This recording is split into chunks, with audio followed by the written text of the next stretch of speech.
जातीय जनगणना को लेकर मुख्यमंत्री भूपेश बघेल ने पूर्व मुख्यमंत्री भूपेश बघेल ने केंद्र सरकार पर निशाना साधा और साधते हुए ये कहा कि राहुल गांधी और विपक्षी दलों के दबाव का नतीजा है। उन्होंने मांग की कि जनगणना पारदर्शी और सभी जातियों को शामिल करते हुए होनी चाहिए। वहीं डिप्टी सीएम अरुण साहब ने पलटवार करते हुए पूर्व मुख्यमंत्री पर यह कहा कि पहले खुद कांग्रेस जातिगत जनगणना के विरोध में थी और अब श्रेय इसका लेना चाहती है। उन्होंने इसे प्रधानमंत्री नरेंद्र मोदी के नेतृत्व में लिया गया देश हित का फैसला बताया। इसके साथ ही रायपुर नगर निगम में कांग्रेस पार्षदों के इस्तीफे को ओबीसी समाज की उपेक्षा का परिणाम भी बताया।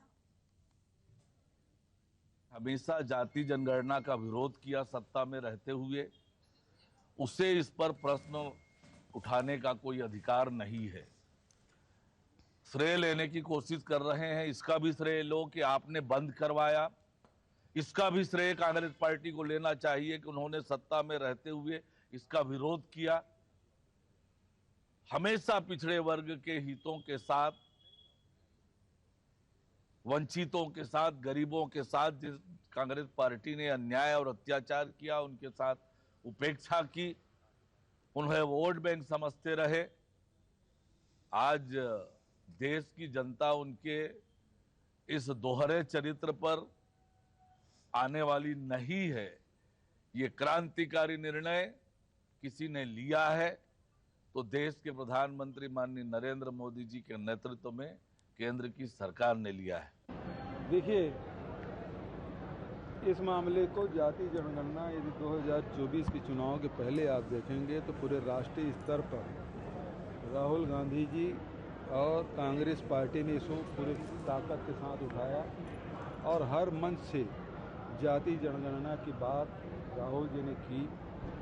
उसका कारण यही है कि आज जो समस्याएं हैं, आम जनता की जो समस्याएं हैं, उसका हल जाति जनगणना में दिखाई देता है। किसकी कितनी जनसंख्या है वो भी पता चलेगा।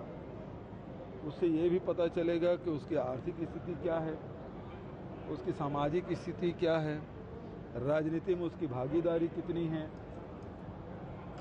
ये उस सर्वे से ये भी पता चलेगा। और जो